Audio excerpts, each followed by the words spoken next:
Ang Pilipinas ngayon. Narito na ang pinakamainit na mga balita na nakalap sa bawat sulok ng bansa. Ihahatid sa bawat Pilipino saan man kayo sa mundo. Ang Pilipinas ngayon. Pakinggan ang bawat kaganapan sa bawat lalawigan. Ito ang Pilipinas ngayon.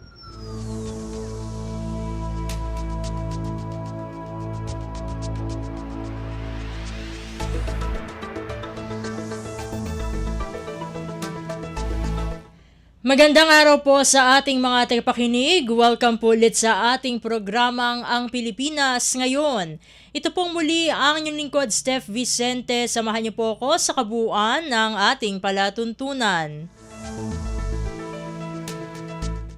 Tulad ng dati, mapakikinggan pong ulat ng ating mga kapatid na himpilan sa probinsya, ang ating mga segmentong balitang negosyo at kalakalan balitang sports at balitang artista, maging ang ilan sa mga pangunahing balita mula naman dito sa ating bansa. Yan po sa kabuuan ng ating palatuntunan, ang Pilipinas Ngayon. Mga kaganapan sa Kamaynilaan at mga kalapit na lalawigan dito sa Ang Pilipinas Ngayon.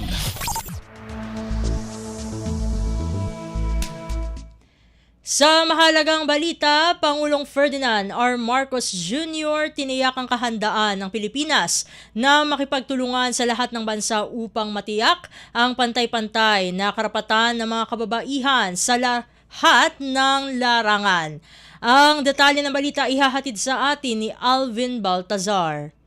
Nagpahayag ng kahandaan si Pangulong Ferdinand R. Marcos Jr. na makipagtulungan sa lahat ng bansa sa gitna ng paninigurong mapapangalagaan ang karapatan ng mga kababaihan. Sa kanyang national statement sa 78th session of the Commission on the Status of Women sa United Nations sa New York, sinabi ng Pangulo na kailangang makita ang pakikilahok ng kababaihan sa mga desisyong ginagawa sa halos lahat ng larangan gaya ng sa pamahalaan, sa pagnenegosyo, sa siyensya, diplomasya pati na sa peace building. Nailahad din ng Pangulo ang kanyang mga balakid na kinakaharap ng mga kababaihan at ilan na rito ang patuloy na nararanasan diskriminasyon at karahasan habang marami pa din aniyang mga batang babae ang napagkakaita ng edukasyon. Kaya sa kanyang address, iginiit ng Pangulo ang pagkakaisa upang kumprontahin ang anumang anyo ng pananakit laban sa kababaihan. Iginiit din ni Pangulong Marcos ang pantay-pantay na akses sa trabaho, sa pananalapi, sa pagnenegosyo at pati na sa pamumuno ng mga kababaihan. Pakinggan natin si Pangulong Ferdinand R. Marcos Jr. The Philippines stands ready to work with all nations to advance this cause. Because when women rise, societies rise with them. When women lead, nations move forward. Nag-uulat mula sa New York City para sa working visit ni Pangulong Ferdinand R. Marcos Jr., Alvin Baltazar ng Radyo Pilipinas para sa Integrated State Media. Kumpleto, detalyadong balitaan, di papahuli sa mahahalagang kaganapan. Kamustahin ang inang bayan, ang Pilipinas ngayon. Bago natin balikan ang ating balitaan, ay ating makakasama muna dito sa ating himpilan ang PhilHealth dahil meron silang milestone na kanilang nakamit nitong Enero 2026. Ito ay ang kumbaga ay nasa 30.74 billion pesos ang naibayad po na benefit claims nitong January 2026 pa lamang po ito. At upang ating malaman kung ano ang mga factors sa ganitong figures, kung paano ba nakamit ang ganitong figures, ay kasama natin muli dito sa Ang Pilipinas Ngayon ang Senior Vice President ng Health Finance Policy Sector at tagapagsalita rin ng PhilHealth, walang iba kundi si Dr. Israel Francis A. Pargas. Doc Ish, welcome po muli sa Ang Pilipinas Ngayon. Si Steph Vicente po ito ng Radyo Pilipinas World Service. Magandang tanghali po sa ating lahat ng tagapanood at taga-subaybay. Magandang tanghali po. Maraming salamat Doc Ish sa pagbibigay niyo po ng oras na makasama po namin kayo dito sa Ang Pilipinas Ngayon. Doc, umabot sa halos 30.74 billion pesos ang naibayad po na benefit claims nitong January. Ano po ang pangunahing dahilan ng malaking pagtaas na ito kumpara sa kaparehong panahon noong 2025? Well, basically, alam naman po natin na tayo ay aggressively expand our benefits from 2024 to 2025 at yan ay patuloy nating ginagawa. So with the expansion of our benefits, like noong 2024, nag-increase tayo across the board ng 30%. In 2025, nag-increase tayo across the board ng 50% and compounded po yung increase na yan. So kung titingnan natin, that's around 95% increase. At makikita po natin, nagre-reflect yan ngayon doon sa ating mga binabayad na claim or yung mga amount of claim na nakukuha ng ating mga miyembro. So tama po kayo with what you said. For January alone, we are now able to pay 30 billion pesos in benefit payment, which is like 52% increase from our last year of the same time, which is only around 20 billion. Actually, kung makikita mo nga rin yan, Steph, yung sa 2024 and 2025 natin, yung 2024 po, ang ating nabayadan is around 170 plus billion. Pero nung end ng 2025, ang nabayadan natin is around 304 billion already, which is around 82% increase. So nakikita natin na patuloy na yung epekto po ng ating pag-expand at pag-increase ng ating mga benefit packages ay nakikita at nararamdaman sa mga benepisyo na nakukuha ng ating mga miyembro. Aside from the fact that we also have improved on our benefit payment turnaround time. Ang nasa batas kasi natin is we are given 60 days to process. Pero since last year po, tayo ay nag-average na ng around 22 to 25 days processing for good claims. So mas mabilis tayong nakakabayad, and with that, mas mabilis or mas malaki rin ang amount na naibabayad po natin. At Doc, paano po nakatulong ang pagtaas ng claim payments sa pagpapalakas ng serbisyo ng mga ospital sa buong bansa? Well, it provided sustainability to the program. So makikita po natin na ngayon wala nang gaanong ospital na nagrereklamo na hindi tayo nagbabayad, hindi tayo nakakabayad, may utang pa tayo, na meron tayong backlog sa processing. But rather, since mabilis na tayo nakakapagbayad, yun pong pera ay nagagamit na nila again to provide more and to make sure that the services are being provided to our members. So, hindi lang siya nagre-redound to the good or better services of the hospital, but also nagre-redound siya na yung mga miyembro natin ay nakakakuha ng sigurado at dekalidad na serbisyo. Batay po sa naging datos ng PhilHealth, mas malaking bahagi nitong payments na ito ay napunta sa mga private healthcare facilities. Ano po ang paliwanag dito at paano naman natutulungan ang mga pampublikong ospital naman? Well, tama ka naman dyan because around 60% of our payment goes to the private sector. One is because we have a dichotomized health system. We have the public and the private health system.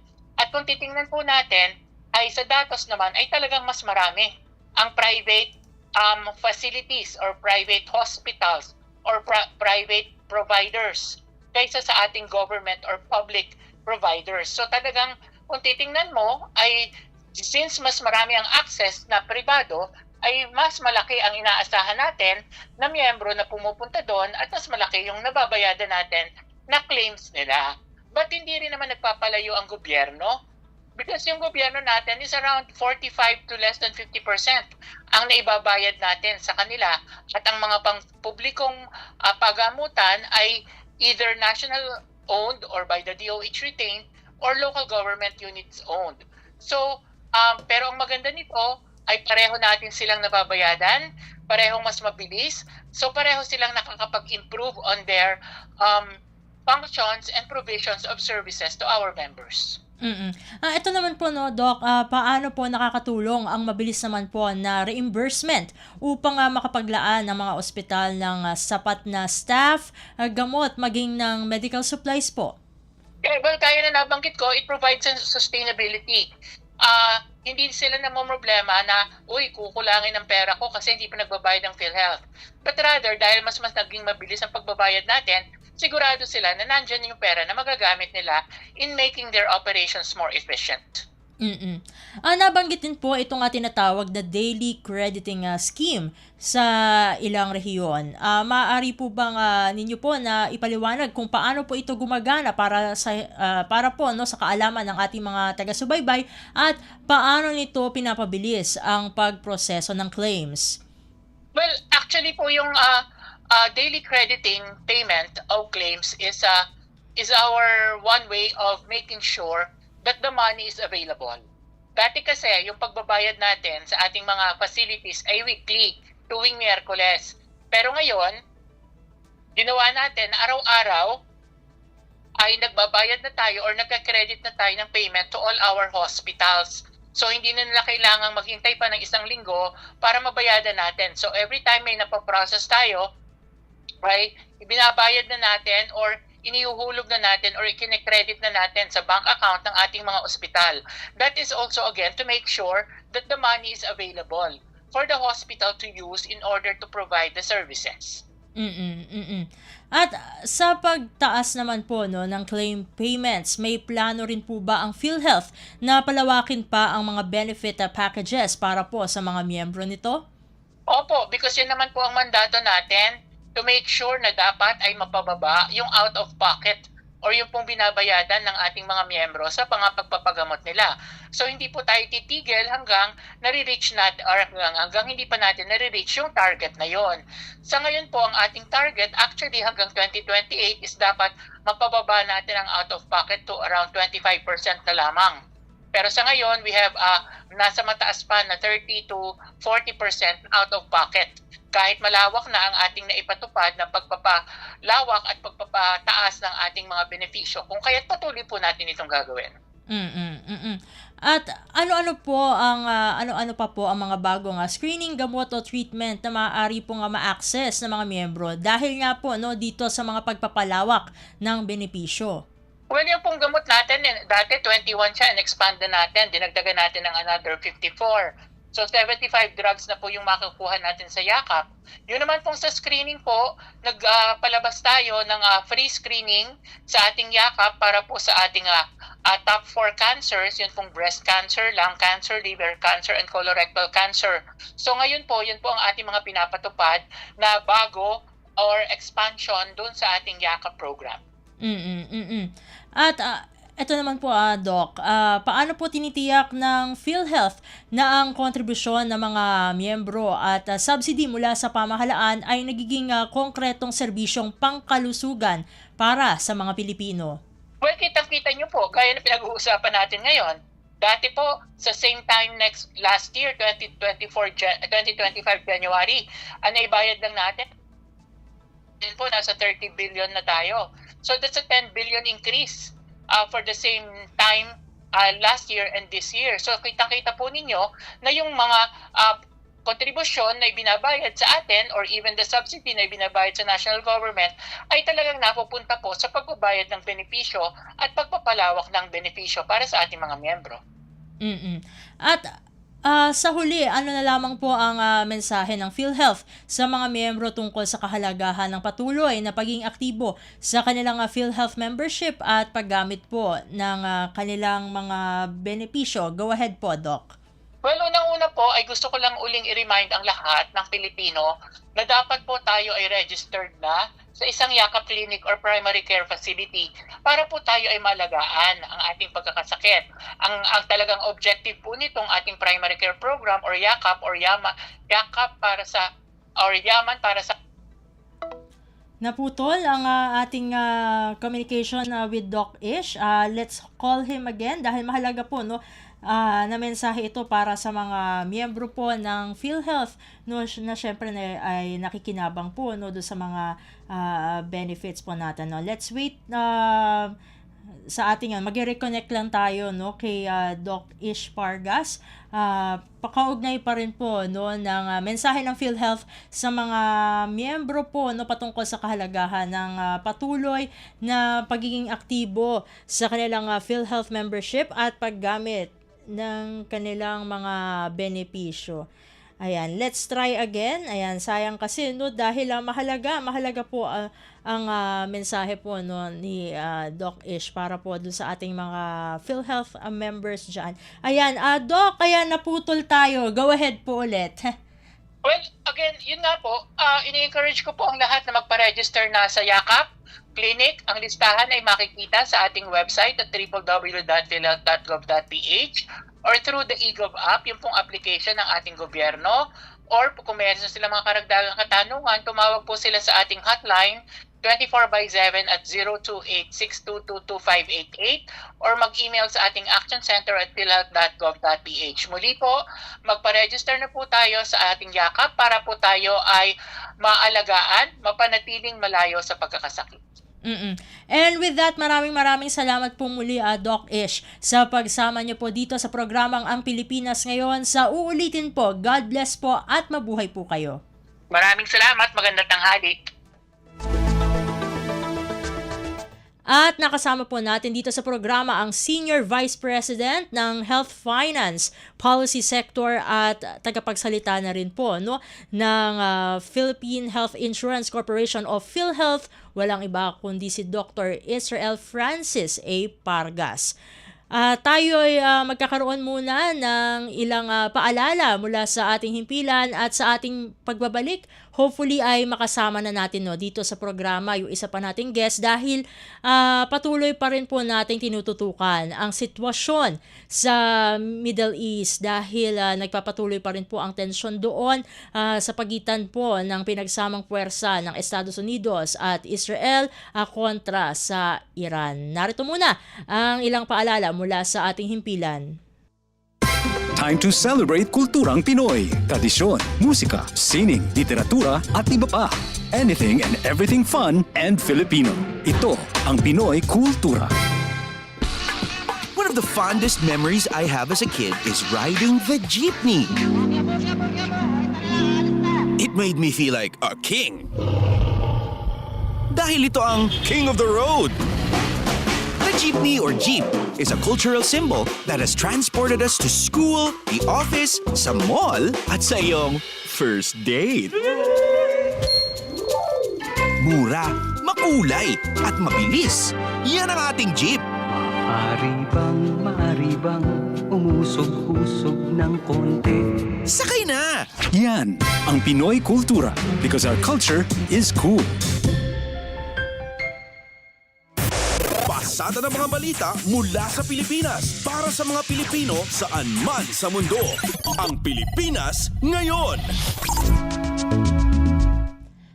Nagbabalik na po ang ating programang Ang Pilipinas Ngayon at tulad po ng ating nabanggit kanina ay magkakaroon muli tayo no ng kumbaga makakuha muna tayo o mangunguha tayo ng updates mula diyan sa Middle East dahil patuloy pa rin pong tinututukan ng ating himpilang Radyo Pilipinas World Service ang sitwasyon po diyan dahil nagpapatuloy pa rin po no ang tensyon sa pagitan nga po ng pinagsamang puwersa ng United States at Israel kontra po sa Iran at isa po no sa mga bansa na apektado, masabi natin na apektado ng sigalot na ito ang Kuwait, kaya naman minarapat natin na mag-imbita ng isang Filipino community leader mula sa naturang bansa.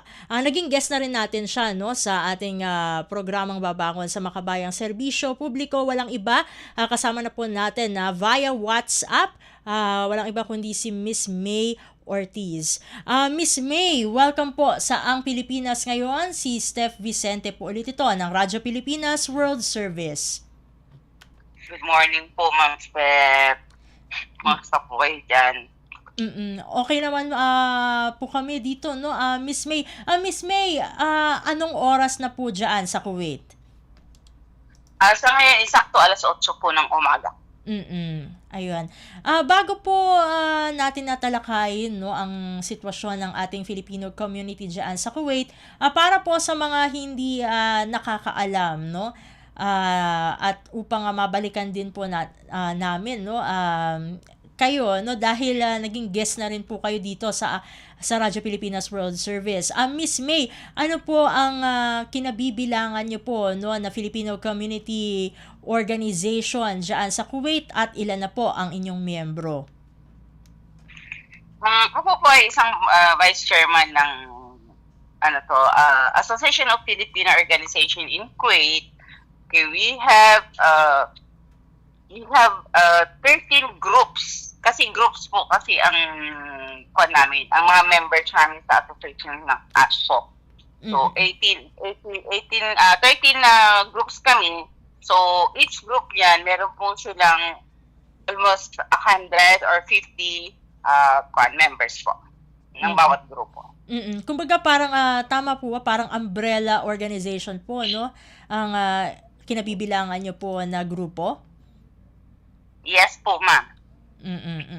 At eto na nga po, Miss May, dahil nagpapatuloy pa rin ang tensyon dyan sa Middle East.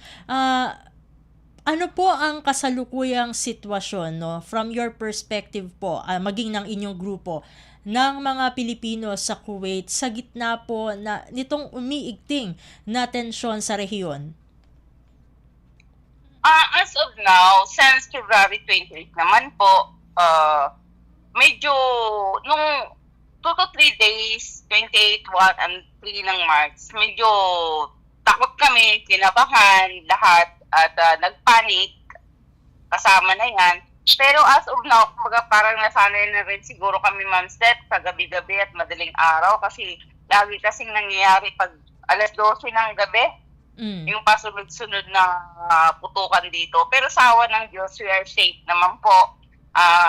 Magagaling ang mga sundalo ng Kuwait, kaya saludo kami and we are, yung kumbaga, nila kami, talagang pinoprotektahan nila ang bansa, hindi lang kundi for Kuwaitis and also for us na mga nandito. Sa ganitong arawan naman, okay naman kami, normal, everyone's going to their work, ganyan. Yung nga lang po, limit time lang kami kasi nga, especially Ramadan pa. So, malinaw naman po pag sa arawan. Wala pong kung except lang talaga sa gabi. Pag sa gabi, alas 12, nag-i-start sila. Yun naman po ang sitwasyon namin ngayon. Miss May, dun po sa inyong kasalukuyang lokasyon ngayon, malapit po ba kayo dun sa, kumbaga dun sa talaga pong tinatamaan ng mga strikes? Hindi naman po kami masyadong malapit, pero minsan lang nung dito talaga halos katabi lang namin, karatigapan lang namin. Yung sabayan kasi nandyan po yung American Embassy. So medyo narinig namin at kahit papaano is naririnig pa rin namin dito sa bahay kung may dumadaan o pumuputok man yun sa himpapawid, talagang naririnig pa rin namin. Yan ang kwan dito. Pero dun sa Arab dyan naman, medyo malayo-layo na kami. Pero, malapit kami sa airport. Malapit kami sa airport. Ang kwan namin dito sa Salwa, malapit lang kami dyan sa mga area na yan. Base dun sa natatanggap niyo po, no, bilang mataas po no, ang inyong katungkulan sa inyong organisasyon, kumusta po ang pakiramdam ng ating Filipino community ngayon in general? Although nabanggit nyo nga kanina dun sa una naming katanungan na medyo natakot po no, noong mga unang araw. Sa ngayon, kumusta na po ang ating mga kababayan dyan? As of now, may nare-receive. Hindi talaga mawawala yan, Ma'am Steph. Yung may marireceive ka daily na nandun yung takot, anong gagawin nila. As a leader ng community, kahit hindi naman kasi kasabi namin, mga nagtatanong din. So we will advise them only na hindi magpanic. Be vigilant at iwas muna kami sa mga parating labasan sa gabi. Yun ang namin. Kasi hindi namin alam kasi any time of the night kasi ang nangyayari. So, mas mainam siguro pagkatapos ng work, hope na lang muna. At kung wala namang importanteng bilihin o gawin sa labas, mas mainam na sa loob na lang muna ng bahay. Yan ang parati namin ina-advise sa kanila. At saka, mostly naman ngayon, ang nagwo-worried kasi, alam mo naman, month of March, mga graduation sa atin. So, yung iba talaga, nagtatanong paano sila uuwi, especially nakabook na sila for their graduation of their kids. So, ang advice na lang namin sa kanila, mag-check sila sa embassy. At saka mahirap din kasi man-step kung quite to the mom, land transportation sila by their own expenses din yun. So, medyo mahirap pa rin ang panahon pag ganun ang gagawin. At nabanggit yun na nga po yan, no, yung mga pag-book for yung mga yung graduations po sana ng mga kaanak nila dito sa Pilipinas. Kumusta po ang lagay ng airspace po, no, dyan sa Kuwait? As of now, very clear. Yan ang masasabi ko. As of now, we are very clear. Okay? Sa arawan, very clear kami. Yung nga lang, kung minsan talaga sa gabi, meron talagang dumadaan. Kumbaga, ano to, na ibang kalsada sigurong nadadaanan sa gabi naman. Last night, meron kaming dalawa na dumaan dito. At ngayon, Miss May, ano po ang mga hakbang na ginagawa, no, ng inyo pong organisasyon, maging siguro, syempre may mga partnerships kayo, no, with other Filipino community organizations sa Kuwait upang matiyak ang kaligtasan at kapakanan ng ating mga kababayan dyan? Opo, Ma'am Steph. Ngayon naman, nag-aantay lang kami kung ano yung go signal ng embassy. Of course, kailangan pa rin namin yung embassy, kung ano yung karapat-dapat namin gawin. At saka kami naman sa amin, sa ASPOC, nagsusum meeting kami, anything, kung ano mang merong mangyari. At least magkakaroon kami ng awareness sa mga kasamahan namin sa sa grupo. So, anything na kung may sinabi na ang embassy na magsasabi na sila 1, 2, 3 gagawin namin, yun din, isasabi din namin yun doon sa mga kasama namin sa ASPOC po. Miss May, dahil nabanggit nyo na rin po, ano, yung ating embahada, meron po bang mga inilatag po na contingency plans o emergency protocols sakaling lumala ang sitwasyon, knowing na sa gabi ay meron talagang mga strikes? Opo, Ma'am Steph, nagkausap na kami nung, I think, pag hindi ako nagkakamali, last week with Hans Kakdak. Kasama namin sila sa meeting. Meron naman, pero inaantay lang talaga namin yung final talaga ng embassy. Kasi as I said, as of now, clear kami, yung nga lang talaga sa gabi meron kami. So sa arawan naman, walang takot. Kumbaga ako nga, malabas din ako sa araw eh. Yung nga lang, sa gabi talagang stay home na lang muna kami. So antay pa rin kami hanggat ano yung sasabihin ng embassy sa amin, nila Amba Cabrera, kung ano yung talagang final decision. At saka ayaw din kasi namin maglalabas din kahit ano-ano para hindi naman magpanik yung mga kababayan natin. Kasi mostly kasi is nagpapanik agad, especially yung may mga anak dito na wala dito yung mga partner nila, mga nasa bakasyon. Yun ang kasi pong pinakamahirap. Talagang hindi nakakabalik kumbaga dito sa Kuwait. Miss May, kanina nabanggit nyo, no, na kasama nyo sa pagpupulong, no, ang DMW. Miss May, meron po bang ongoing po ba ang repatriation efforts para sa mga kababayan natin na nandyan sa Kuwait? Dito sa Kuwait po, Ma'am Steph, wala pa ngayon, as of now, wala pa pong nasasabi kaming repatriation. Except lang po yung mga nandito sa Kuwait na nagbakasyon like Georgia, Armenia. Sila po, pwede po silang, kung gusto lang bumalik dito, may mga conditions na naman na pwede silang dumaan sa Daman. Okay, Daman to Saudi. Kumbaga maglaland transportation sila. But some of them naman is from Georgia to Dubai to Pilipinas na ang ginawa nila. Hindi na sila bumalik dito. So, Ang mga pumasok sa Pilipinas, lahat na mostly is hindi po yun sila repatriation. Galing po yun sila sa bakasyon. Nagbakasyon sila dahil nga sa nangyari na gulo na nandito sa Kuwait, nakasama ang Kuwait, hindi po sila nakabalik. So, as of now, wala pa rin pong sinasabi na may repatriation kami dito. At Miss May, paano po pinapanatili naman ng ating Filipino community, partikular ng inyong organisasyon, ang pagkakaisa at suporta sa bawat isa sa ganitong panahon ng krisis? Nasanay na siguro kami, Ma'am Steph, since pandemic. Diyan kasi nabuo kami sa ASPOC. Since pandemic kasi, kumbaga, yung pandemic parang giyera na rin kung tutuusin yun eh. Kasi hindi mo alam sino yung kalaban mo. Ng bawat isa may sakit, kumbaga. But we will, calm na lang. Tapos, pinapakita namin na we're okay. Everyone is okay. And everyone is safe. Yun na ang pagiging kuwan namin. Tapos, at least sa grupo, may pag-uusap-usap, may, kumbaga, may mga awareness. Yun na lang ginagawa namin para mawala yung takot. Kasi talagang sabihin natin, hindi mo mawawala sa mga OFW ang takot po. So, ang kuwan na lang, pag may message sa'yo, may mga ganito, ganyan. So, gawin mo na lang kung minsan katuwaan, kumbaga. Gawin yung kwan para at least maiba naman. Yun ang ginagawa namin. Yun ang kwan. Anything naman emergency talagang gumagala na din po kami doon.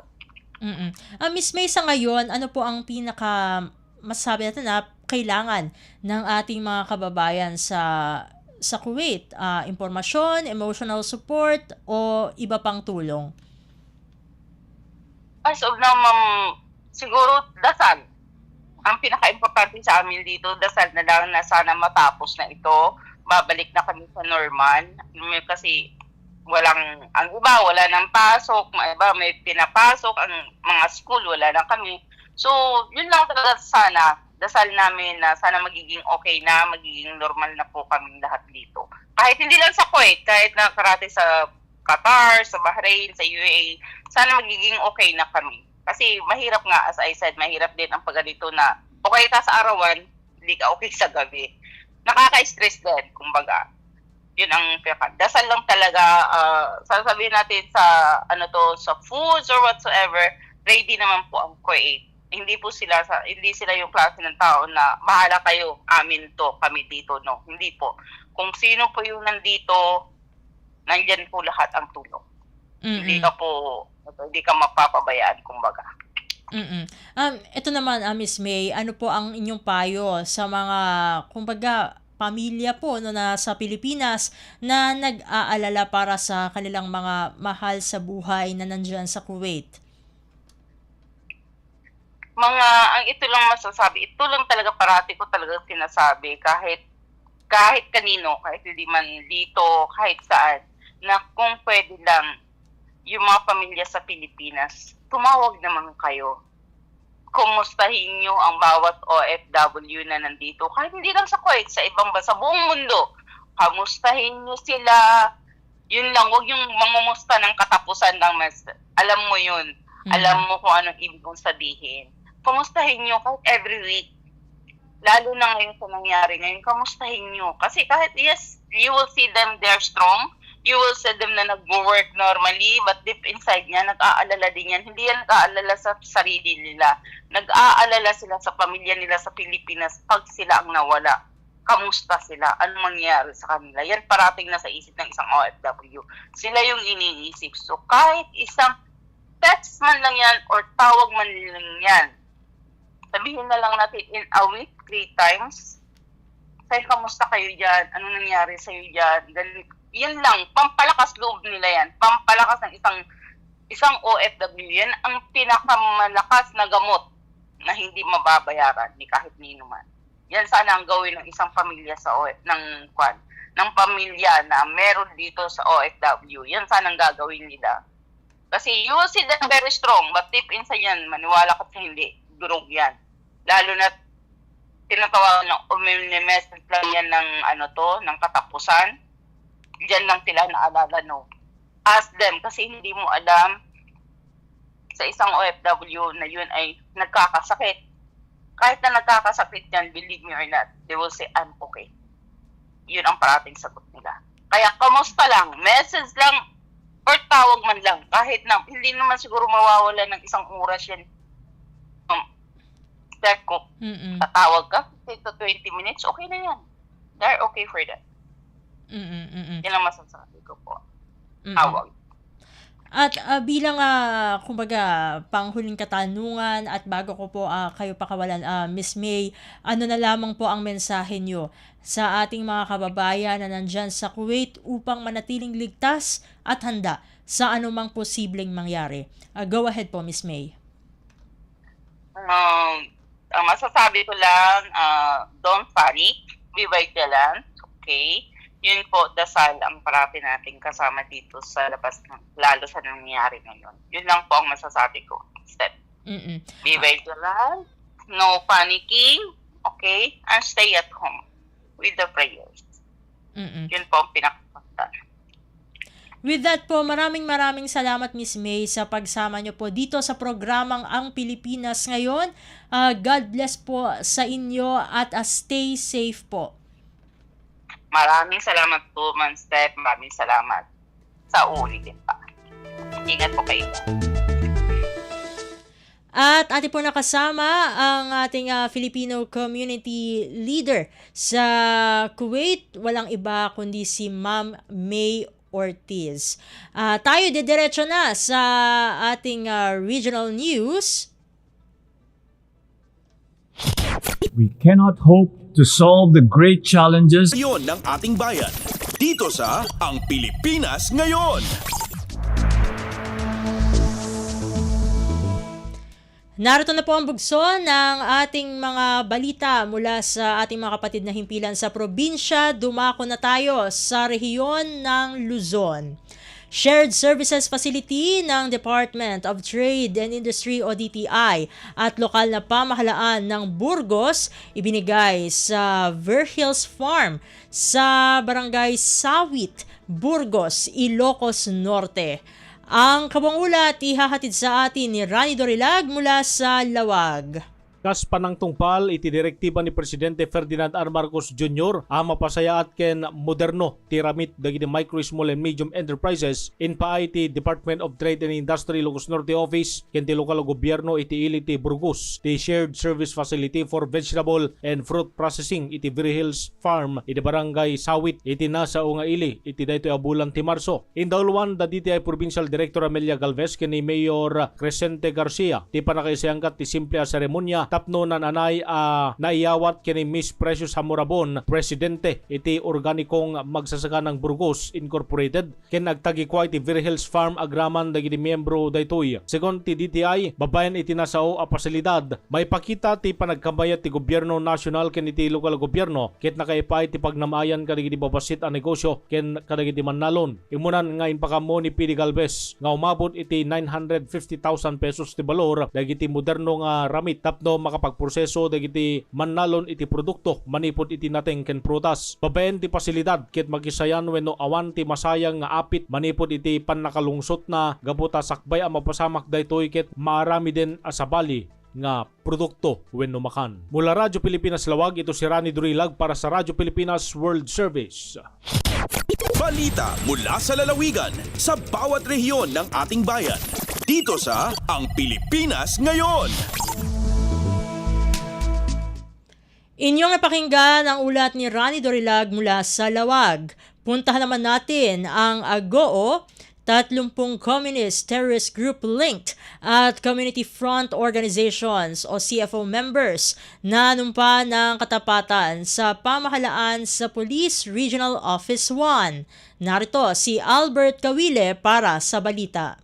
Talo pulong nga individual, anainay iti Communist Terrorist Group ken kamang ti Communist Front Organizations. Dinagsapata iti kinasungduda iti gobyerno kabayatan ti denouncement ken mass signing of oath of allegiance anaangay sa Jay Police Regional Office 1 Ciudad de San Fernando, La Union. Indawluan ni Police Brigadier General Dindo R. Reyes, Regional Director ti Pro 1, idinto ni Brigadier General Ronald Bautista, Commander ti 702nd Infantry Brigade ti Philippine Army, ti guest of honor and speaker. Karaman kadagiti nagpirma ti innem nga individual a konektado iti CTG. 22 kameng ti CFO ken 2 nga individual a kameng ti NPI in the barrio. Amin dagitoy ket intalikodan ti single da iti insurhensiya ken ang ipiksa iti suportada iti gobyerno. Kas umuna atulong tunggal nagsubliket nakaawat iti maysa asako a bagas, maysa grocery package ken financial atulong bayat nga inkari ti Department of Labor and Employment ken ti Technical Education and Skills Development Authority monotesta ti livelihood assistance ken skills training. Sigon iti pulisya ti nasawang aktibidad ket paset ti agtultuloy a kampanya ti Philippine National Police kontra ti insurhensiya ken panangitandudo ti kapyakan talna iti Ilocos Region. Manipod RP Ago, Albert Kawile para kay Radyo Pilipinas World Service. Balita mula sa lalawigan sa bawat rehiyon ng ating bayan. Dito sa Ang Pilipinas Ngayon. Inyong napakinggan ang ulat ni Albert Kawile mula sa Agoo. Puntahan naman natin ang rehiyon ng Kabisayaan. Rabies Awareness Month ipinagdiwang sa Maslog, Eastern Samar. Kampanya kontra rabies pinaigting. Ang detalye ihahatid sa atin ni Penelope Pomida mula sa Borongan. Nagdumarin magkaiba-iba nga aktibidad ang Provincial Health Office PVO Eastern Samar, upod ang Provincial Health Office PHO, Office of the Municipal Agricultural Services, Municipal Health Office nga na lokal nga gobyerno han Maslog, kumukabahin han selebrasyon han Rabies Awareness Month hining nga bulan han Marso. Upod ha mga ginbuhat nga aktibidad, ang slogan nga poster making contest, parada ha sulod han poblasyon, rabies immunization, ngan libre nga pagpapakapon o neutering han mga ayam ngan uding, kapartihan kampanya para ha rabies-free nga munisipyo.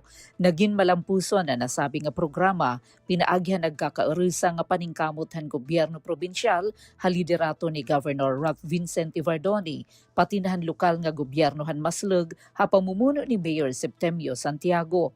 Nagpasalamat liwat ang mga nag-organisar ha mga miyembro han PVO ngan ha mga kabakyang tikang han PHO nga nabulig ha pagpatuman han mga aktibidad. Tuyo han programa nga mahipaangbit ang igo nga impormasyon ha publiko, mahitungod han rabies ngan mataganhin proteksyon ang komunidad tikang hindi nga makamaratay nga sakit, pinaagyan pagbabakuna kontra rabies. Tikang di syudad han Borongan, inihi Penelope Pumida para sa Radyo Pilipinas World Service. Balita mula sa lalawigan sa bawat rehiyon ng ating bayan. Dito sa Ang Pilipinas Ngayon. Inyong napakinggan ang ulat ni Penelope Pomida mula sa Borongan. Dumako naman tayo sa Sogod, mga persons deprived of liberty o PDL sa BJMP Sogod District Jail na kibahagi sa Handog Pagmamahal Program. Ang kabuang ulat ihahatid naman sa atin ni Gemma Destriza Narit. Ang Sogod District Jail ubos sa direktang pagpadumala ni Jail Superintendent Riel F. Sunon, DSC GD Regional Director sa BGMP Regional Office 8 ug sa direktang supervision ni Jail Senior Inspector Elizer Bacog, Acting Jail Warden, diri sa lungsod sa Sogod nagpahigayon sa programang Handog Pagmamahal for PDL. Ang maong kalihukan na himong posible pinagi sa pagbisita o pagtabang sa Manlangit family sa lungsod sa Sogod nga nagpahigayon og feeding program alang sa mga persons deprived of liberties sa mga facilities.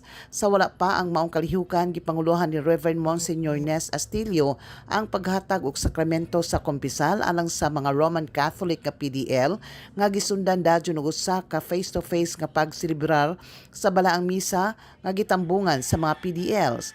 Human sa misa formal nga gitunol sa Manlangit family ang mga packed meals, soft drinks o bottled water ngadto sa mga skang SGO1 John Cantoria, Chief Welfare and Development Officer alang sa husto nga pagpang-apod-apod ngadto sa mga PDL o mga personnel sa jail. Ang Sogod District Jail nagpahigayon sa dakong pagpasalamat o naghatag sa pasalamat sa Manlangit family o kang Reverend Monsignor Nes Astilio alang silang pagkamaabi-abihon, pagkamanggihatagon og espiritual nga suporta alang sa mga persons deprived of liberty. Balita gikan sa Sogod, Southern Leyte para sa Bagong Pilipinas, Gemma Destriza Narit, Radyo Pilipinas World Service.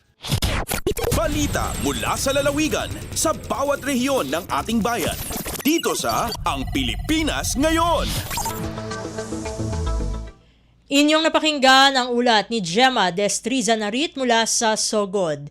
Puntahan naman natin ang rehiyon ng Mindanao. Cooperative Development Authority sumuporta sa Micro, Small and Medium Enterprises o MSMEs sa lalawigan ng Misamis Oriental. Ang kabuang ulat ihahatid sa atin ni Romy Kapinpuyan mula sa Cagayan de Oro. Bibisita ang mga opisyal gikan sa Cooperative Development Authority sa Kapitolyo Provincial sa Misamis Oriental karong bag-o. Kini aron isgutan ang posibleng partnership sa pagpatuman sa Credit Surety Fund sa tibok lalawigan. Tumuusab nini ang pagpalig-on sa mga kooperasyon tali sa CDA ug sa Kapitolyo Provincial nga matabangan ang mga micro, small and medium enterprises, kooperatiba ug mga negosyante nga makakuha og mas sayon nga akses sa pautang gikan sa mga bangko. Ang Credit Surety Fund usa ka programa nga naghatag usab sa garantiya sa mga miyembro sa kooperatiba or association aron nga mosalig ang mga bangko sa paghatag og loan. Kini nga initiative dako gikatabang sa pagpalambo sa ekonomiya sa lalawigan ug sa paghatag usab sa dugang oportunidad sa mga misamisnon. Gikan sa Cagayan de Oro, kini si Romy Kapinpuyan para sa Radyo Pilipinas World Service. Balita mula sa lalawigan sa bawat rehiyon ng ating bayan. Dito sa Ang Pilipinas Ngayon. Inyong napakinggan ang ulat ni Romy Kapinpuyan mula sa Cagayan de Oro. Dadako naman tayo sa Zamboanga. Zamboanga City Fire District nakatanggap ng panibagong fire trucks mula sa lokal na pamahalaan ng Zamboanga. Ang detalye ihahatid sa atin ni Justin Bulanon. Ya recibi ang Zamboanga City Fire District 4 nuevo fire trucks estaban ng gobyerno lokal de Zamboanga para asigura el seguridad en tal caso tiene mag-emerhensya como el quema o incendio. Ya ang kabisa si Alcalde Kimer Olaso junto con Vice-Alcalde Ben Climco Salazar y mga miyembro del sangguniang palungsod el turnover ceremony del mga nuevo fire trucks donde ya dali sila el responsibilidad del operasyon con District Fire Marshal Fire Superintendent Leo Quinto. Ya prueba el mga personajes sa Zamboanga City Fire District con el water capacity y mga equipo dentro del fire truck. Dos el mga unit del fire truck tiene 4,000 water capacity, mientras el dos tiene 6,000 capacidad donde grande ayuda na operasyon del fire district.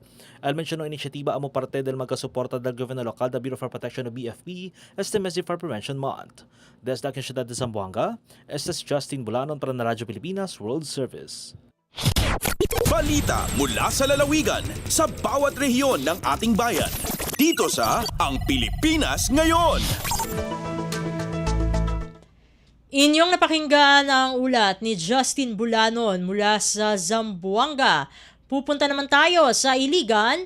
Lokal na pamahalaan ng Iligan nakiisa sa paggunita ng National Women's Month. Ang kabuang ulat ihahatid naman sa atin ni Alwidad Bashir. Nakipaginusa ang lokal nga panggamhanan sa Iligan City sa pagsaulog sa National Women's Month. Diin gipahigayon ng usa ka food parade nga giapilan sa kapin ka libo ka mga partisipante gikan sa nagkalaing-laing sektor sa syudad.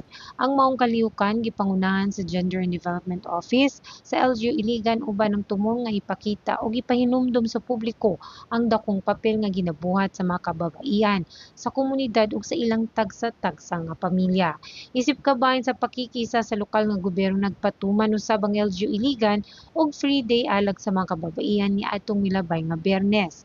Pinaagi niini gihatagan og gigayon ang mga babaeng empleyado nga makapahulay o makabuhat sa ubang personal nilang kalihukan isip pagsaulog sa ilang pagkababae. Ang food parade usa lamang sa daghang pang mga programa nga giandam sa administrasyon sa alkalde sa syudad, Mayor Frederick W. Siao, nga personal usab mitambong og nakiusa sa kalihukan nga gihimo sa Iligan City Public Plaza. Samtang nagpadayon ang selebrasyon, daghang pang mga aktibidad ang giandam sa syudad alang sa Women's Month nga nakaangkla sa tema sa International Women's Month karong tuiga, ang Lead Like the Babaylan's Future. Ikan sa dakbayan sa Iligan City, ako si Alwidad Bashir para sa Radyo Pilipinas World Service. Balita mula sa lalawigan sa bawat rehiyon ng ating bayan. Dito sa Ang Pilipinas Ngayon.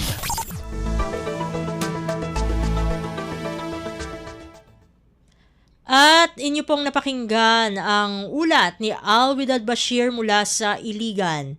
Dito na po nagtatapos ang ating regional news. Dadako na tayo sa ating mga segmento. Sa pagbabalik ng Ang Pilipinas Ngayon, amin pong ihahatid sa inyo ang segmentong Balitang Negosyo at Kalakalan, makalipas lamang po ang ilang mga paalala. Mga kababayan, si Ding Dong po ito. Alam niyo bang mataas ang tsansang magkasunog pagkatapos ng malakas na lindol? Kaya naman pagligtas ng bumalik sa loob ng bahay o building, i-check agad ang mga kawad ng kuryente. Kung may nakitang sira, patayin ka agad ang main switch. At ang pinaka-importante, i-report ito sa otoridad. Huwag mo nang i-DIY yan, ha? Naku, baka mas malaking problema pa ang sumabog. Tandaan, i-check ang sira, patayin ang main switch, i-report sa otoridad. #panatag ang may alam. Maging panatag Pilipinas.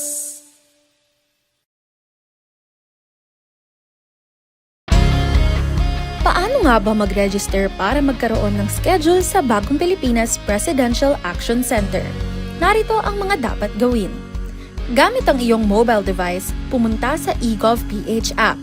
Pwede itong i-download mula sa Apple App Store o sa Google Play Store. Gumawa ng account. Ilagay ang email address, valid mobile number, pagkatapos ay makakatanggap ka ng one-time code sa iyong email. Gamitin ang code sa eGov app para sa verification ng iyong account at ng mga impormasyong ibinigay. Congratulations! Meron ka ng eGovPH app account. Pwede mo na ma-access ang iba't ibang serbisyo ng gobyerno kabilang ang mga serbisyo sa Bagong Pilipinas Presidential Action Center.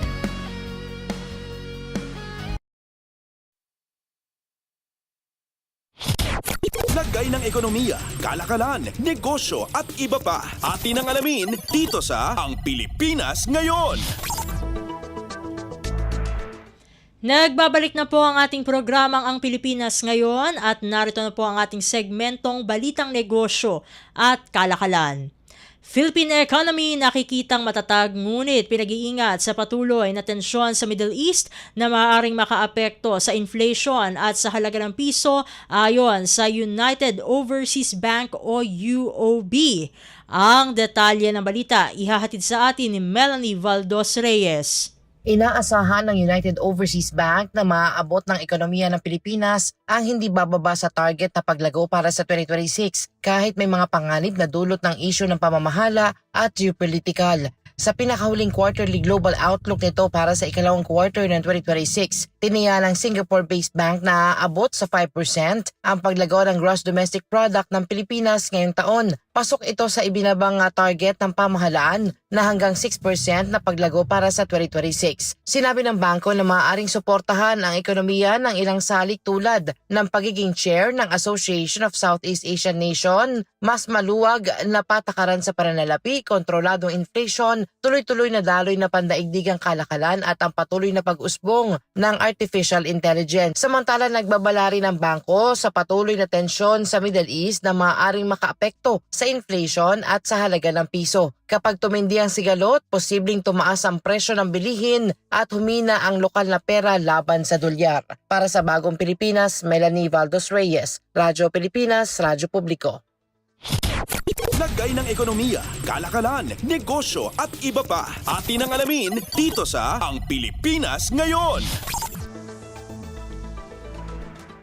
Sa iba pang mga balita, inisa-isa naman ni Energy Secretary Sharon Garin ang dagdag presyo sa produktong petrolyo ng ilan sa malalaking oil players sa bansa.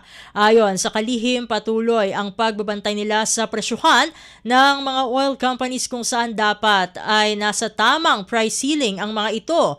Dagdag pa ni Garin na oras na may makita silang anumang kahina-hinalang pagsirit sa presyuhan ay agad nila itong aaksyonan. Ngayong araw, inumpisahan na ang utay-utay na pagtataas sa mga produktong petrolyo sa buong bansa. Total Shell the increase in diesel of Shell would be 24.25 pesos. The Petron, 19 pesos and 20 centavos. Total, 20 pesos and 20 centavos. Chevron, 17.50. 17 pesos and 50 centavos. Jelly, 19 pesos. Sea oil, 21 to 23 pesos. We have actually asked a couple of these two companies here to justify or to explain to DOE why the prices are higher than the rest. Energy Secretary Sharon Garin. Lagay ng ekonomiya, kalakalan, negosyo at iba pa. Atin ang alamin dito sa Ang Pilipinas Ngayon.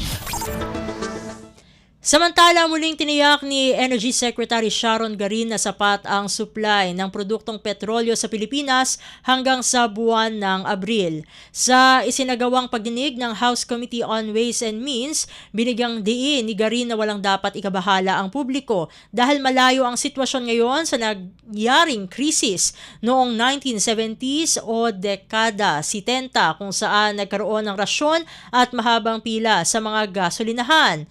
Bagamat hamon ng pagtaas sa presyo o mataas na presyo ng importasyon mula sa Middle East na kumpirma na ng Department of Energy na parating na sa bansa ang mga in-order na stock ng oil companies.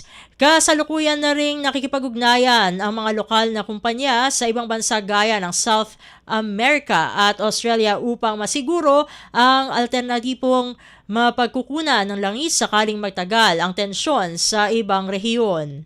Sa barko na, papunta na dito. And what are those that they have ordered pending pa? Those are the ones that we are waiting for. Kasi minsan iba hindi na nag-respond.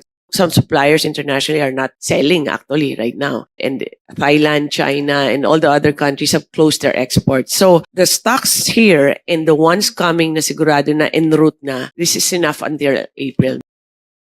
Dinigarin na hindi nagpapatumpik-tumpik ang pamahalaan sa nangyayaring sitwasyon ngayon sa kakulangan sa supply ng produktong petrolyo dahil maaga pa lang ay naglatag na sila ng mga hakbang upang hindi maputol ang supply ng krudo. Optimistic about this because we are preparing already. We're not waiting for April and realize that the war is still going on. Companies are already talking to not just the current suppliers but also suppliers from South America, and all the other, Australia, even as far as Africa, So they're already talking to them and locking in orders. There's no problem as to worldwide on the supply. Energy Secretary Sharon Garin. Lagay ng ekonomiya, kalakalan, negosyo at iba pa. Atin ang alamin dito sa Ang Pilipinas Ngayon. Sa kaugnay na ulat, umapela si House Ways and Means Chair Miro Kimbo sa pamahalaan na dapat magpatupad ito ng istriktong monitoring upang matiyak na oras na ikasa ang suspensyon ng excise tax sa langis ay makikinabang talaga sa pagbaba ng presyo ang publiko. Paliwanag ni Kimbo na oras na tanggalin na ang 6 na pisong excise tax sa kada litro ng diesel at 10 piso naman sa kada litro ng gasoline ay tiyak na agad itong magresulta sa pagbaba ng presyo ng langis. Ngunit kung walang maipatutupad na transparency sa fuel import cost, inventories at distribution sa mga kumpanya ng langis ay maaari lang nila itong manipulahin upang makubra ang tax savings at hindi ito totoong mapapakinabangan ng publiko. 30 araw dapat hawak nila yung inventory nila. Sabihin pa natin na on the average, meron silang nagamit na doon na 1 linggo. Bakit in less than a week, nag-a-adjust sila sa presyong pang merkado na nagpe-presuppose na may gera? Parang di ko maintindihan yon. So, hindi na po proteksyonan ng mamamayan dyan. At ito yung isang bagay na gustong pangalagaan ng presidente na kung ano mga hakbang gagawin natin ay makikinabang ang taong bayan. Mungkahi rin ni Representative Kimbo ang pag-review muli ng Kongreso sa pagpapatupad ng oil deregulation law dahil tila outdated na ito at hindi na nagsusulong ng maayos na kompetisyon. Dagdag pa ni Kimbo na sa tulong ng nasabing review ay mas mabibigyan din ng mas mataas na pangil ang batas at pamahalaan sa pag-regulate ng presyo ng mga produktong petrolyo. In my mind, the oil deregulation law really has to be reevaluated so that government will have the power to review para masinsinan natin makita talaga na hindi tayo inaabuso.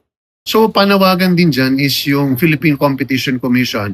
Kailangan mas aktibong pukpukin din at mag-file ang Department of Energy dahil ito ang may karampatang powers magsubpina, mag-imbestiga, magsara ng mga kumpanya para kunin ang mga dokumento. At para ma-examine nila kung nagkakaroon ng sabwata. Ang pahayag ni House Ways and Means Chair Miro Kimbo. Lagay ng ekonomiya, kalakalan, negosyo at iba pa. Atin ang alamin dito sa Ang Pilipinas Ngayon. At sa pagtatapos ng ating segmento, narito na ang palitan ng salapi ngayong araw, March 10, 2026. Ang US dollar ay 59 pesos and 55 centavos. Ang Japanese yen naman ay 38 centavos. Ang Singaporean dollar naman ay katumbas ng 46 pesos and 73 centavos. Ang South Korean won naman ay 4 centavos. Ang Chinese yuan ay katumbas ng 8 pesos and 62 centavos, habang ang Hong Kong dollar naman ay 7 pesos and 62 centavos. Ang British pound naman ay 80 pesos and 7 centavos, habang ang euro naman ay 69 pesos and 32 centavos. Ang Canadian dollar ay katumbas ng 43 pesos and 86 centavos, habang ang Saudi Arabian Rial naman ay 15 pesos and 86 centavos. Lagay ng ekonomiya, kalakalan, negosyo at iba pa. Atin ang alamin dito sa Ang Pilipinas Ngayon. At dito na nagtatapos ang ating segmentong Balitang Negosyo at Kalakalan para sa araw na ito. Susunod na po ang ating segmentong Balitang Sports na ihahatid sa atin ng ating kasamang si Leo Magpayo, makalipas lamang po ang ilang paalala.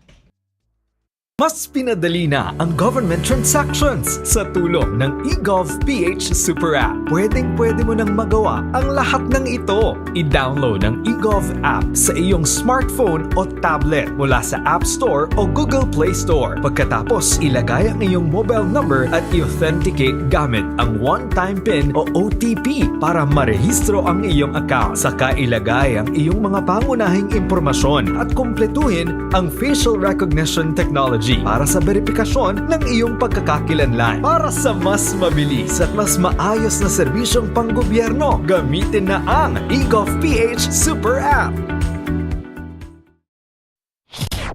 Updates at pinakahuling mga usapin sa mundo ng palakasan. Atin ang pakinggan dito sa Ang Pilipinas Ngayon. At nagbabalik po ang ating programang Ang Pilipinas Ngayon. Samantala, narito naman po ang sports balita. Patuloy ang matapang na kampanya ni Filipina tennis star Alex Ayala sa BNP Paribas Open habang haharapin niya si world number 14 Linda Noskova sa round of 16 ngayong Miyerkules sa Indian Wells. Nakatakda ang laban hindi mas maaga sa alas 11 na umaga oras sa Pilipinas at inaasahang dadagsa ang Filipino community sa Stadium 1. Nagkaroon ng isang araw na pahinga si Ayala matapos ang 6-2, 2-0 panalo laban kay world number 4 Coco Gauff na umatras dahil sa injury sa kaliwang braso.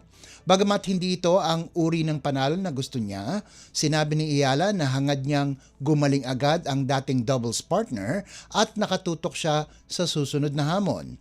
Unang beses niyang makakaharap si Noskova, isang mabigat na assignment. Mas malawak ang karanasan ng Czech star, kabilang ang paglahok sa Paris Olympics at quarter-final finish sa 2024 Australian Open. Pero handa si Ayala sa laban at sa mga aral na makukuha niya sa pagharap sa mas mataas ang ranggo.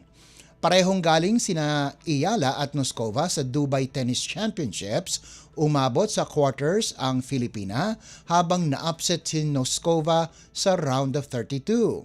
Noong Enero, umabot si Noskova sa third round ng Australian Open habang first round exit naman si Iyala. Kapag nanalo si Iyala, papasok siya sa quarterfinals kontra sa mananalo sa pagitan ni na 7th seed Jasmine Paolini at qualifier Talia Gibson, mga kalabang tinalo na niya dati kabilang si Paolini sa Dubai. Updates at pinakahuling mga usapin sa mundo ng palakasan. Atin ang pakinggan dito sa Ang Pilipinas Ngayon.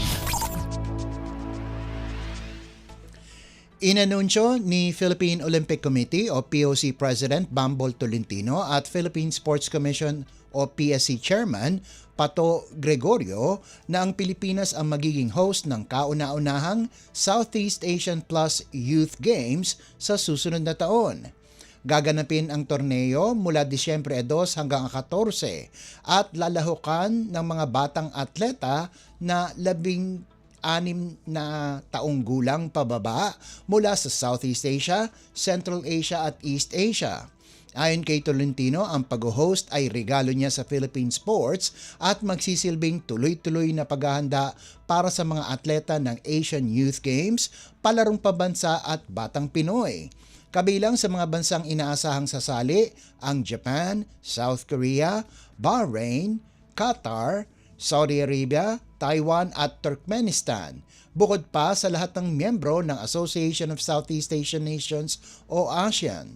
Tampok sa kompetisyon ang mga pangunahing Olympic sports tulad ng athletics, swimming, triathlon, judo, boxing, golf, taekwondo, skateboarding, wrestling, fencing, basketball, tennis at gymnastics. Kasama rin ang ilang non-Olympic sports gaya ng jiu-jitsu, billiards, dance sports, mixed martial arts at mga tradisyonal na laro. Pangungunahan ni PSC Chairman Gregorio ang paghahanda para sa event na anya ay malaking hakbang para sa sports tourism ng bansa. Updates at pinakahuling mga usapin sa mundo ng palakasan. Atin ang pakinggan dito sa Ang Pilipinas Ngayon.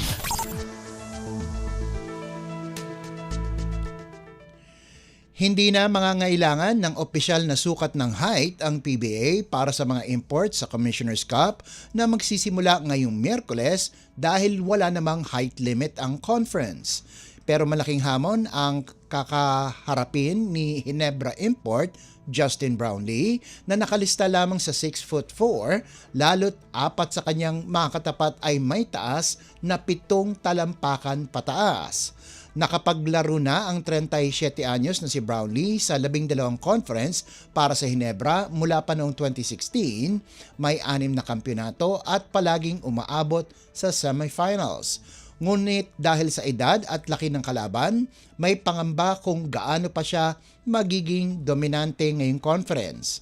Magpapakilala ang liga ng 11 debuting imports, kabilang ang 4 na 7-footers, ang 7'2" na si Bol Bol sa Tokentex, 7-footer ng Terra Firma na si Mubashar Ali, 7-footer ng Converge na si Kyler Kelly at 7-footer na si Marvin Jones na maglalaro para sa Meralco.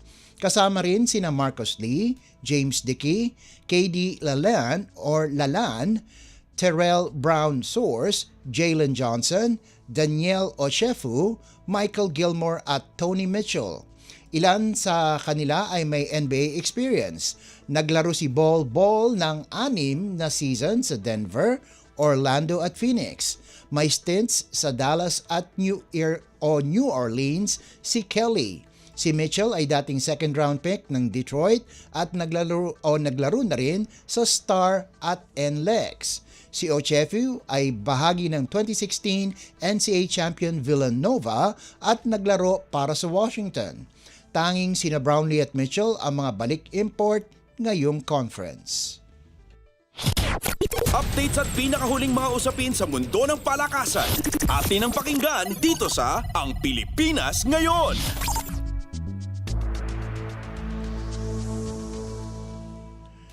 At bilang pangwakas sa ating segmentong sports balita, target ng PLDT na makapasok sa qualifying round at mas mapalapit sa semifinals kapag hinarap nito ang Galleries Tower sa Premier Volleyball League o PVL All-Filipino Conference ngayong Martes sa larong gaganapin sa PhilOil Center sa San Juan. Kapag nanalo sa kanilang laban, automatikong papasok ang high-speed hitters sa 4-team crossover qualifying round, kung saan dalawang koponan ang diretsong uusad sa semifinals. Bit-bit ang 5-1 record, galing ang PLDT sa sunod-sunod na panalo kontra Farm Fresh at Zeus Coffee. Muling aasahan si Savvy Davison na nagtala ng conference high 32 puntos kasama sina Kiana D, Alea Malaluan at Majoy Baron. Makatapat nila ang Galleries Tower na bumagsak sa 2-4 record matapos matalo sa Creamline at Chocomucho. Umaasa si Coach Clarence Esteban na maibalik ng High Risers ang opensa na ipinakita nila sa 4-set win kontra Next Led sa pangunguna nina Erica Deloria, Rosel Baliton, Gail Pascual at Jean Asis. Samantala, hangad ng Chocomucho na maiangat ang 3-3 record sa laban nila kontra Farm Fresh sa gabi. Nakakuha na ng kumpiyansa ang Flying Titans sa likod nina CC Rondina, Kat Tolentino at Ea Laure, pero determinado rin ang Foxies na putulin ang kanilang 2-game skid sa tulong ni Tricia Tubu, Ces Molina at Royce Tubino. Updates at pinakahuling mga usapin sa mundo ng palakasan. Atin ang pakinggan dito sa Ang Pilipinas Ngayon. At yan ang pinakahuling balita sa larangan ng palakasan. Ito po si Leo Magpayo. Samantala, antabayanan nyo naman po ang ating segmentong Balitang Artista na ihahatid sa inyo ni Mama JT. Yan po sa pagbabalik ng ating programang Ang Pilipinas Ngayon, pakalipas lang ng ilang paalala. Alagang Amoso mula sa Associated Marine Officers and Seamen's Union of the Philippines. Hatid ay kaalaman tungkol sa mga serbisyo para sa ating mga seafarers. Tatalakay sa kanilang mga benepisyo at karapatan. Pag-uusapan ang kanilang kalagayan at ilalatag ang iba pang mahahalagang programa na bunga ng pagtutulungan ng pamahalaan at iba't ibang ahensya. Alagang Amoso. Kasama si Camille Simbulan tuwing Sabado dito sa Radyo Pilipinas World Service. Ang latest, ang hottest sa showbiz and entertainment. Heto na sa Ang Pilipinas Ngayon.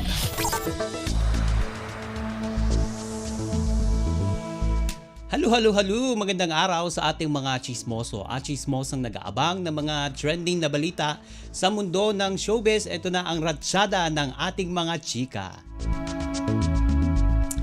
Inamin ng aktres na si Kayla Estrada na nakaramdam siya ng pressure nang pumasok sa showbiz dahil kilalang mga artista ang kanyang mga magulang na sina Janice de Belen at John Estrada.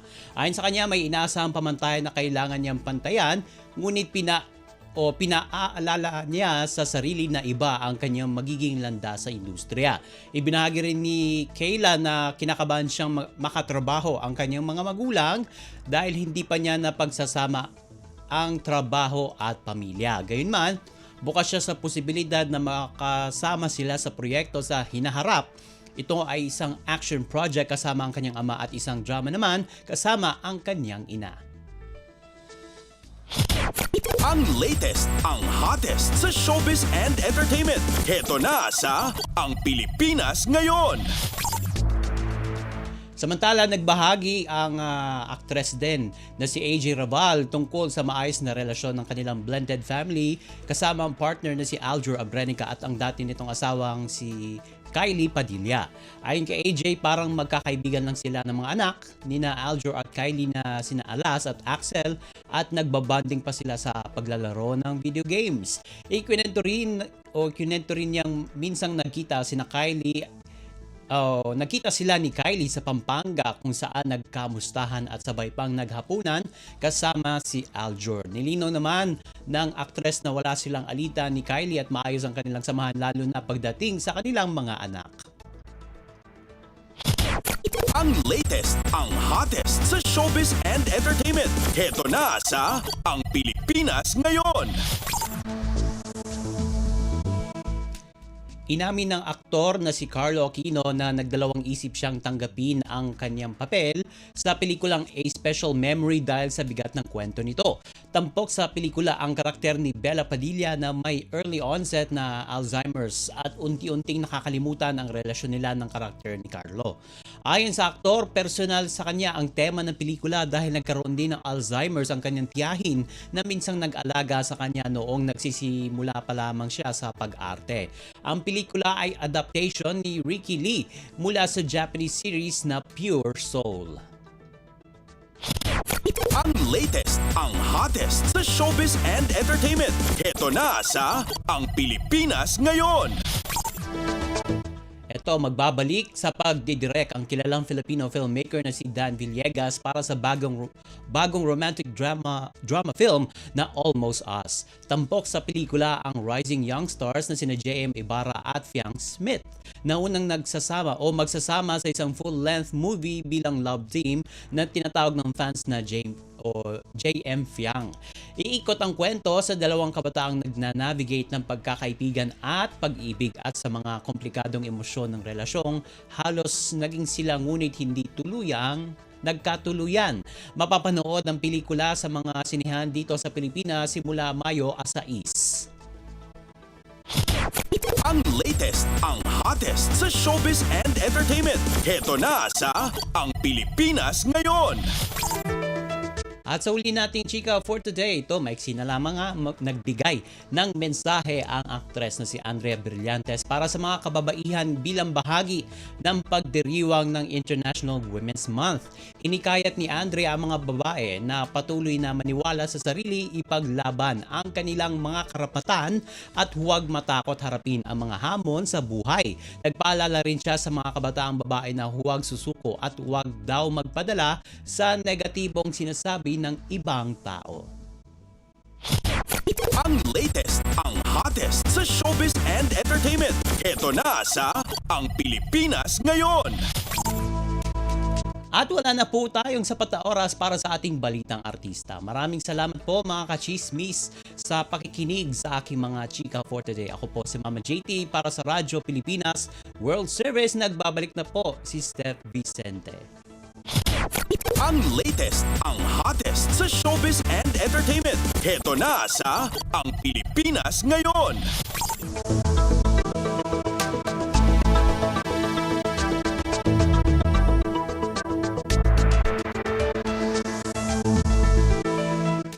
At inyo pong napakinggan ang ating segmentong Balitang Artista. Magpapasalamat na tayo sa ating mga nakasama sa studio na sina Milo Jonella, Susan Aison, Hiro Lucero, Justin Osias at Anthony Pimentel. Maraming salamat din sa ating executive producer na si Jerome Toledo. Salamat din sa mga naghatid ng mga ulat mula sa Kamaynilaan at mga probinsya. Pinasasalamatan din natin syempre ang mga naghatid sa atin ng segmentong Balitang Sports na si Leo Magpayo at ng segmentong Balitang Artista na si Mama JT. At syempre maraming salamat sa ating station manager na si Mr. Ray Sampang. Maraming salamat po hanggang sa susunod na edisyon ng ating palatuntunan. Huwag kalimutang mag-like, mag-follow at mag-subscribe na sa mga social media account, page o channel ng Radyo Pilipinas World Service upang maging laging updated sa mga mahalagang balita. Syempre, huwag ring kalimutang sumubaybay sa pamagitan ng ating Evox PBS Receiver app at sa ating shortwave radio. Ito pong muli, ang inyong lingkod, Steph Vicente. Mabuhay po tayong mga Pilipino. At yan ang Pilipinas Ngayon. Muling samahan sa parehong oras at alamin ang pinakahuling mga kaganapan at balita saan man kayo naroon. Ang Pilipinas Ngayon.